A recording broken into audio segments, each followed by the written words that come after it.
Hari ini saya akan praktekkan ya, kontrol tonus. Kontrol tonus dalam arti untuk memberikan fasilitasi pada gerak fungsional. Ini sebagai kelanjutan dari video yang terdahulu, ya, fasilitasi karena ini sudah muncul gerakan. Jika fasilitasi ini sasarannya untuk gerak fungsional. Nah, gerak fungsional yang hendak dicapai minimal fungsional dasar, yaitu dari berbaring terlentang ke miring, miring ke duduk, kemudian duduk ke berjalan. Ini rangkaiannya, sehingga pada penyembuhan stroke itu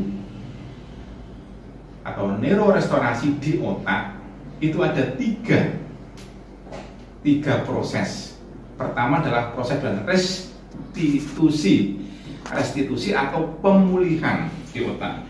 Di pemulihan artinya pada otak neuron yang mengalami lesi pada area penumbra itu bisa diaktifasi sehingga bisa aktif kembali memberikan gerakan yang benar.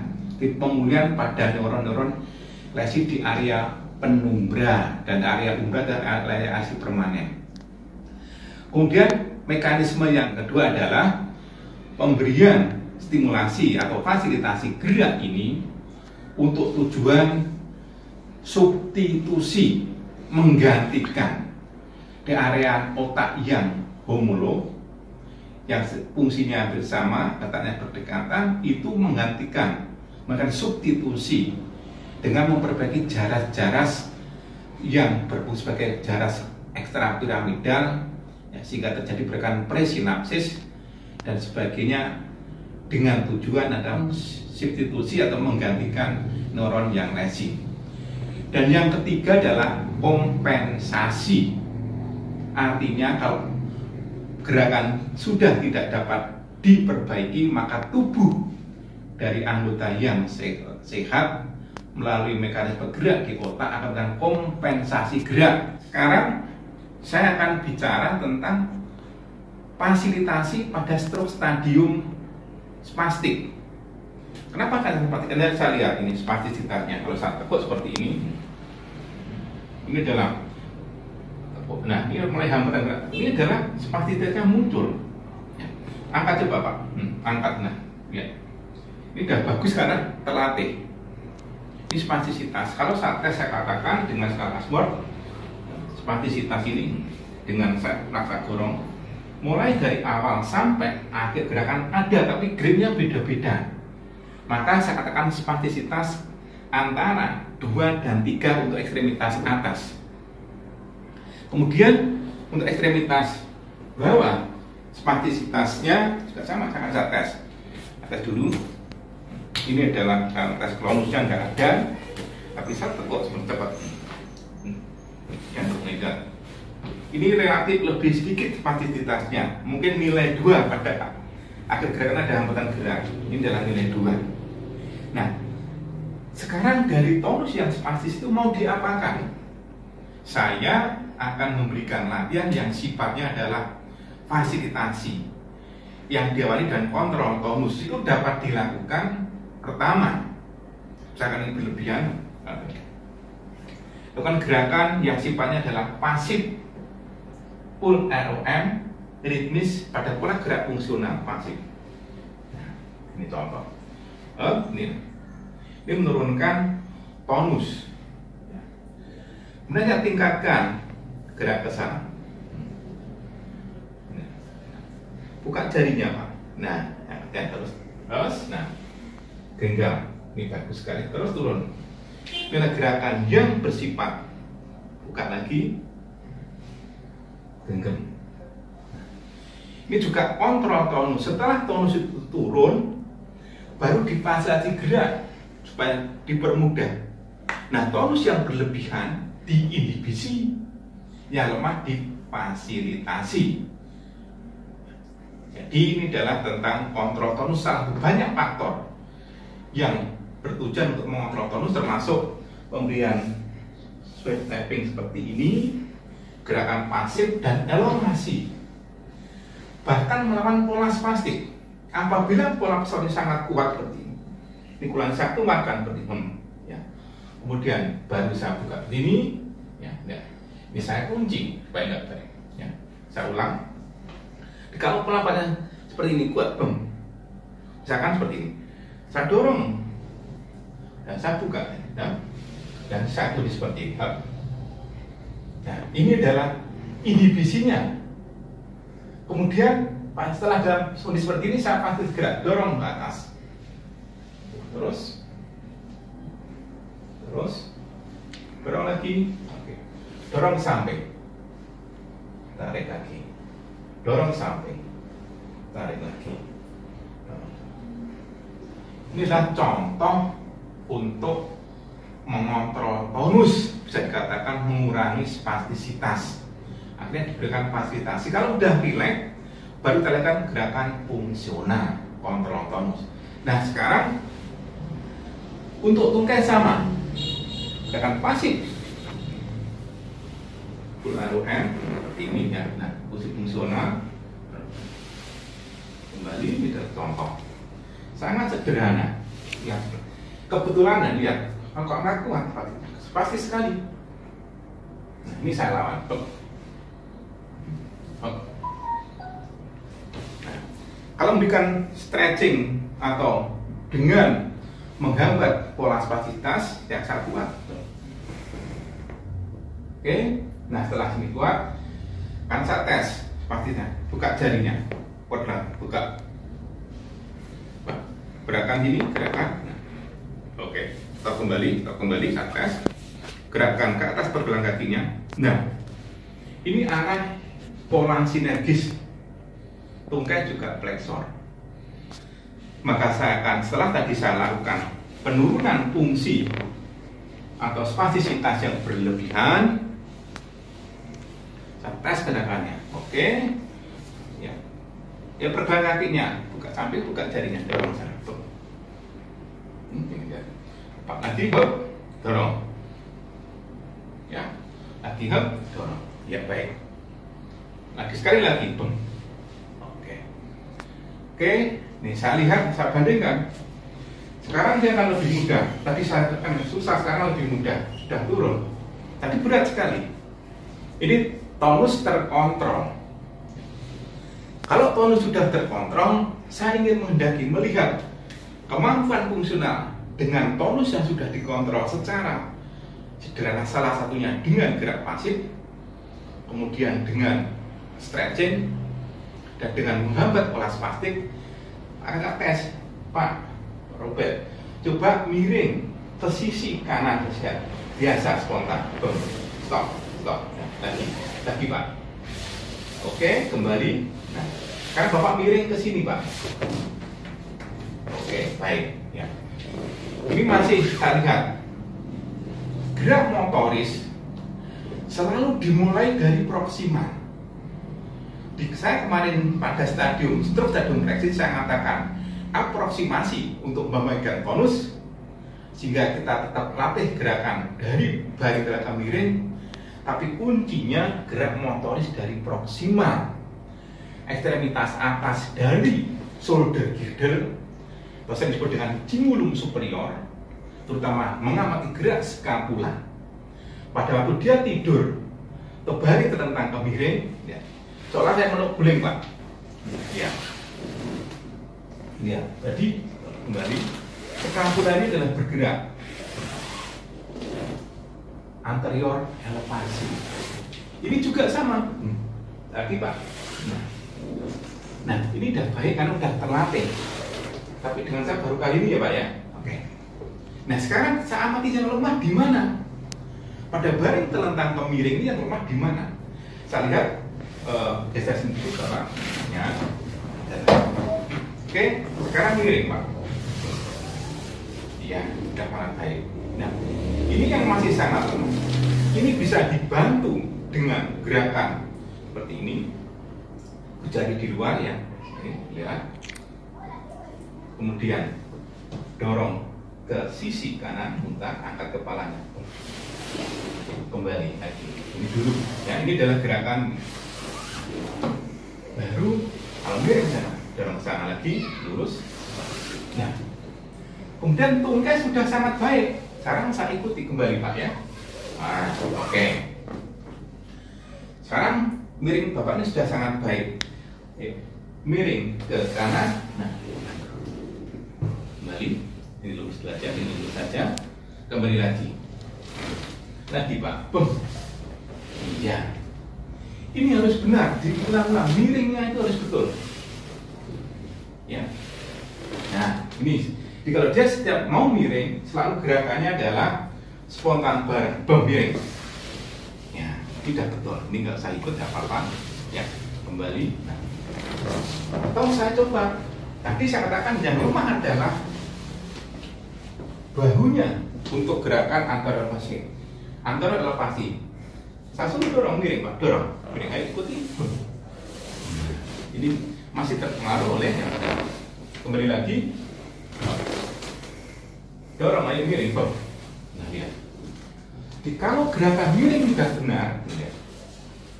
Aktivitas berikutnya akan mudah. Nah, gerakan miring tadi saya mati. Ya. Dorong. Dorong. Oke. Dorong, bagus. Tekuk. Gerak miring Bapak. Ya.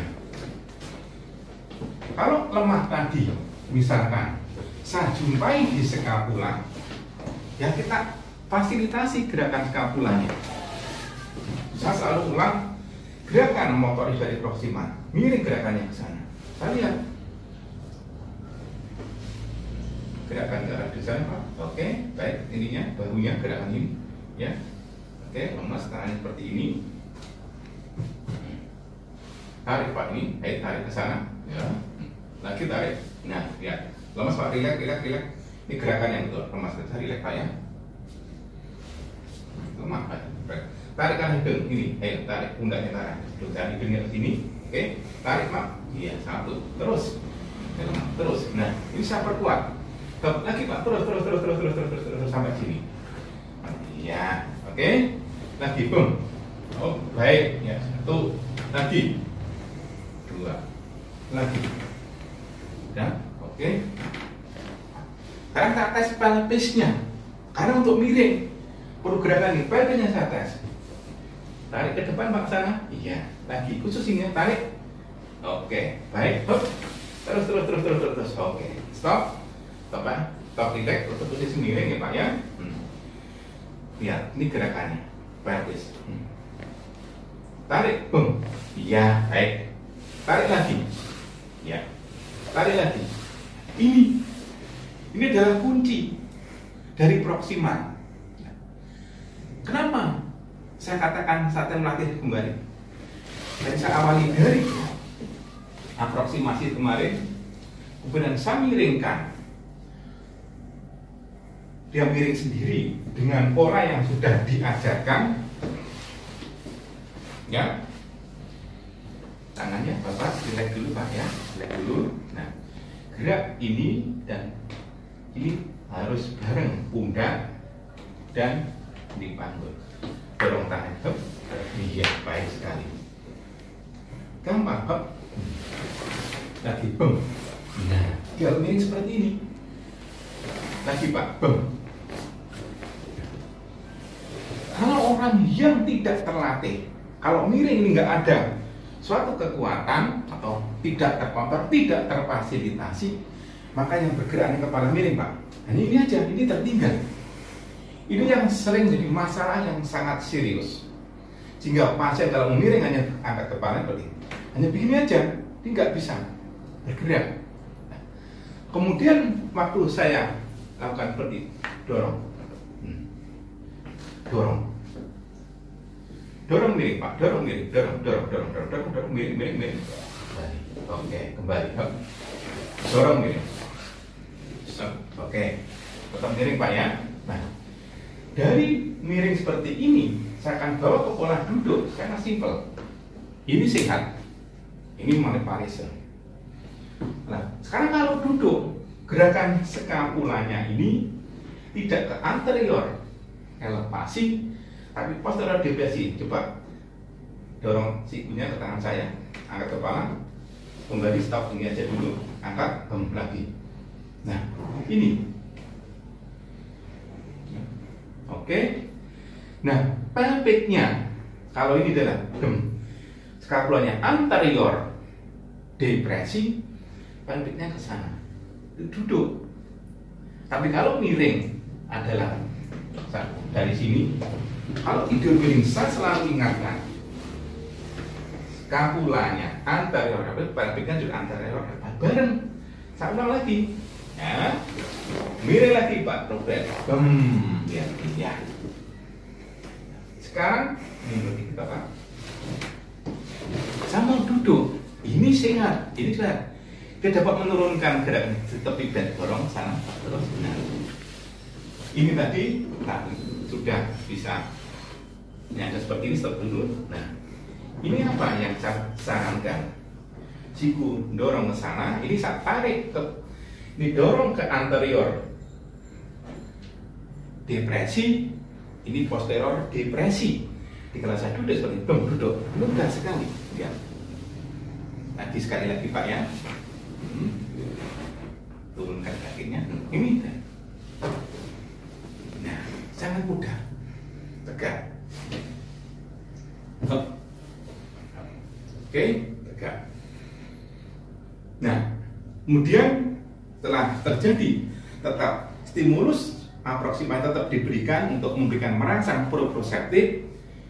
Coba tekuk ke sini, bisa. Tekuk sikunya Pak Ruben, kembali. Lagi, luruskan balik. Nah, satu, dua, satunya kembali ke sini ke pundak ini. Tekuk sikunya. Oke, dari sana. Aduh, tadi potong ya. Iya, ini contoh. Stop. Balik. Inilah contoh. Ini cara duduk, cara pertama dengan mekanisme dari baring telentang miring, miring ke duduk. Sekarang geser ke kanan Pak Robert, ya. Geser tangannya. Nah, ya, jangan lupa ini tetap geser ke kanan. Iya, baik. Stop. Nah, sekarang duduk yang kedua, Pak, tidur miring lagi. Sini, sana. Tarik telentang. Oke, stop. Cara yang kedua, dengan menggunakan kemampuan gerakan skapula dan ekstremitas atas. Saya tes dulu. Tadi buka jarinya, bagus sekali. Terus Pak, dorong. Oke, sekarang genggam, dorong. Angkat kepalanya, kembali, stop. Baik. Dorong. Nah, seperti ini. Dorong. Oke.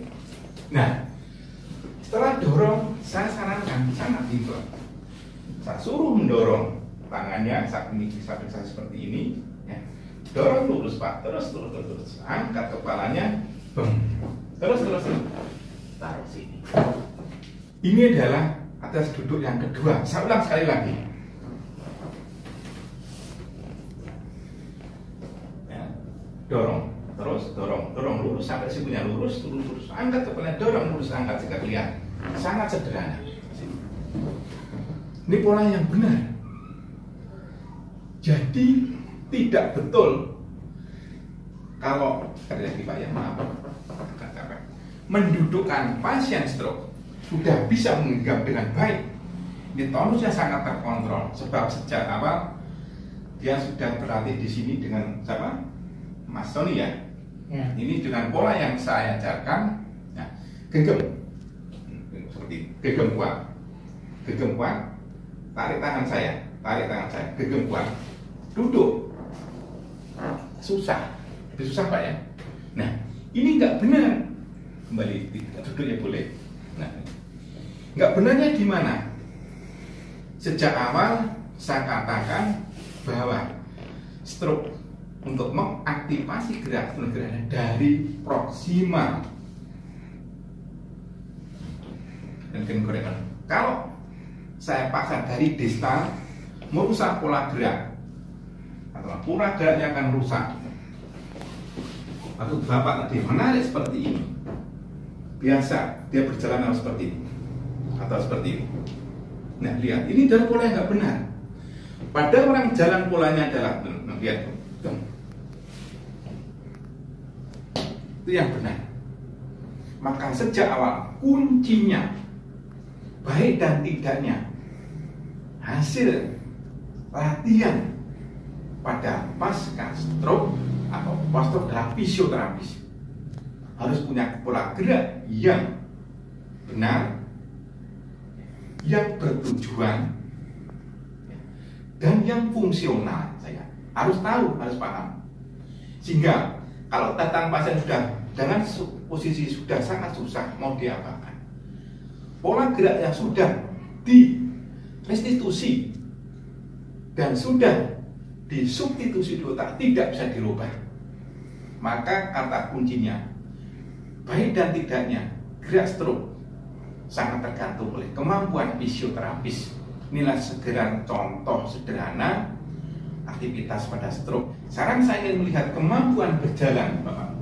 Nah, ini tes saja dulu. Ya, turun ini baik. Ini saya kemampuan berjalan, berdiri. Ya. Dengan tumbal seperti tegak, ya, tegak. Kita sini ada di Pak Bapak. Lagi, ini, ya baik. Ya, stop tegak. Oke.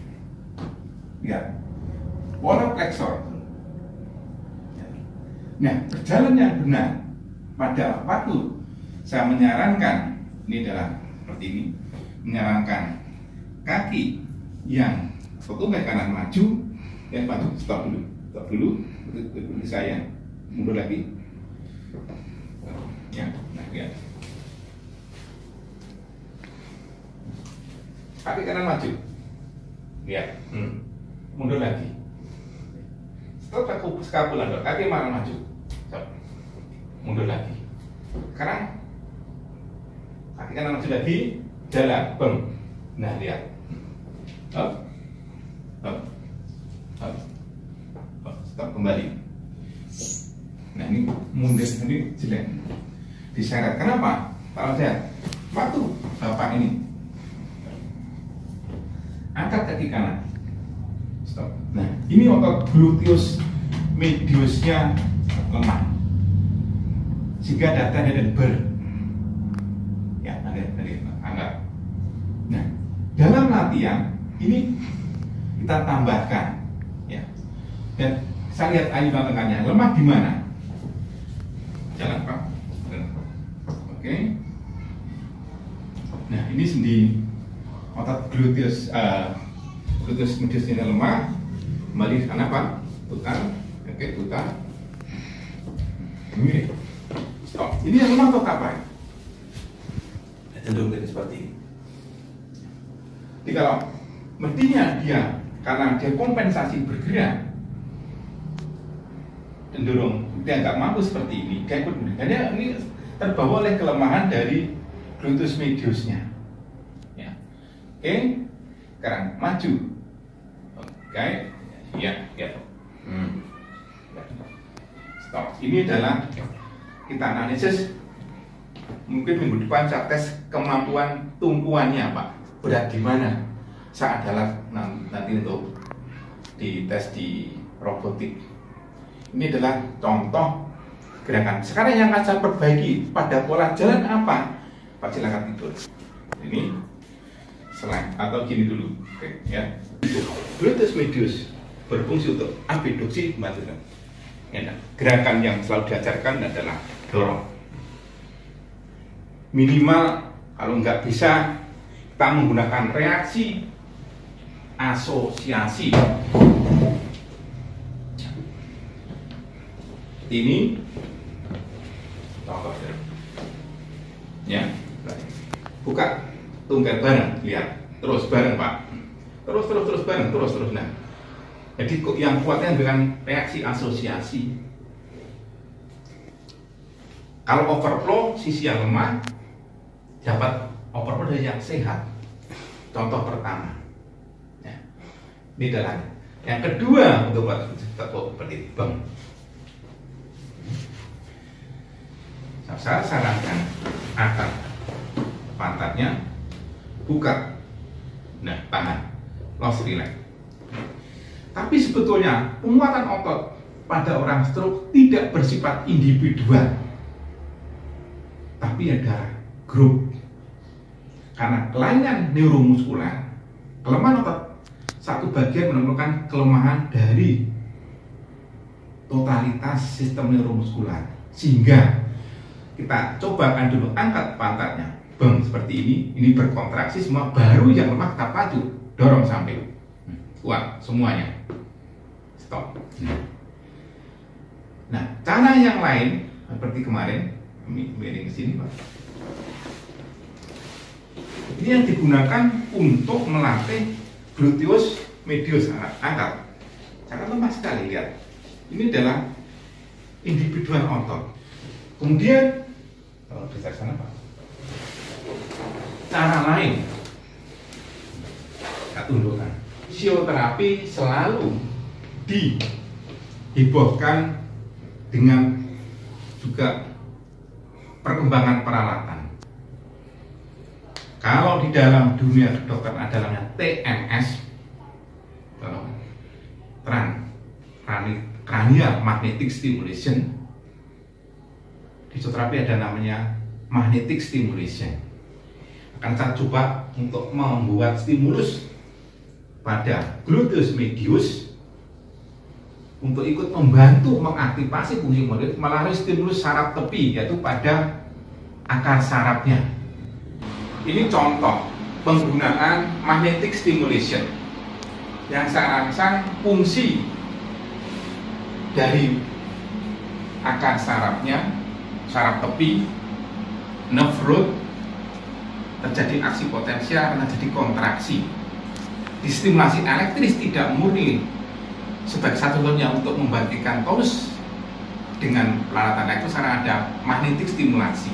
Lebih mudah diaplikasikan, lebih banyak saraf yang terdepolarisasi fungsi motornya terutama, sehingga akan bisa muncul kontraksi. Saya lihat sekarang, saya aplikasikan.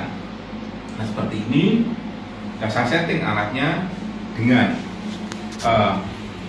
ya seperti ini, jadi setting dengan 5 detik, jadi seperti sifat paradig gabungan. Kalau arus frekuensi rendah seperti paradig dan IDC gabungan, tapi ini stimulasi magnetik, tidak membebani tahanan kulit, lebih mudah, pasien tidak menahan diri. Nah, saya mulai, ya, lihat. Ini adalah dan dekatkan, tunjukkan. Ini adalah akan ada nampak kontraksi, ya, ini adalah otot masuk gluteusnya, ini juga akan kelihatan. Ya, ini adalah contoh. Nah, lihat, jelas sekali. Ini sifat IDC-nya, tak, karakter IDC. Nah, akan jelas sekali, walaupun tipis hamstring. Oke, inilah contoh stimulus magnetik. Tapi sekali lagi, alat hanyalah alat. Kalau tidak kita menggunakan alat baik, tentunya tujuannya untuk mengendalikan, tapi kalau tidak menjadi kendala, maka karena fisioterapi kalau menyala, silakan stimulasi otot tertentu melalui rangsangan pada akar saraf dapat dengan magnetic stimulation. Sekarang saya aplikasikan contoh lain, ada daerah skapulanya. Saya aplikasikan untuk skapula, terutama untuk mengaktifasi gerakan anteroskapula. Ya, kita lihat, kita mulai. Ini adalah contohnya. Kita lihat apa yang terjadi. Nah, lihat, jelaskan, ya. Ya, gerakan skapula anterior elevasi sangat nyaman dirasakan oleh pasien. Tinggal kalau memperkuat seperti ini. Nah, jelas sekali. adalah contoh penggunaan magnetic stimulasi untuk membantu memfasilitasi kontraksi. Ya. Jadi inilah jadi gambaran salah satu opsi, sekali lagi hanya opsi diberikan pada pasien stroke. Pasien stroke sekali lagi tidak memilih metode, tapi adalah menentukan problematik, memberikan solving, kita pecahkan, sehingga berdasarkan problem solving, bukan pemilihan metode. Tentunya banyak opsi yang lain. Inilah contoh sederhana cara memberikan satu intervensi fisioterapi pada stadium spastik pasca stroke. Ya. Jadi intinya, saya ulang, tadi adalah kontrol tonus untuk fasilitasi gerak yang satu. Yang kedua, setelah fasilitasi gerak untuk membangkitkan gerakan atau menstimulus gerakan fungsional dari tidur miring, dari baring terletak ke miring ke duduk ke berjalan. Ini hanya sekilas. Dan ketiga, saya dekapi dengan memberikan stimulus magnetik, stimulasi untuk membantu gerakan skapula dan pelvic. Tentunya masih banyak opsi. Ini dari gambaran sederhana, sangat sederhana dan tidak mencakup terlalu banyak, tapi paling tidak bukan pola pikir yang berdasarkan evidence based klinis yang rasional, sehingga setiap tindakan ada tujuannya, ada polanya, ya. Dan juga di dalam pola-pola yang mengarah ke gerakan fungsional sasaran itu, ya. Ini yang dapat saya sampaikan untuk stroke stadium spastik, menindaklanjuti stroke yang saya sampaikan stadium flexit pada video sebelumnya. Terima kasih, silakan belajar bersama pasiennya dengan metode tentunya ada pola-pola menurut yang sudah diberikan sebelumnya. Sekian dan terima kasih.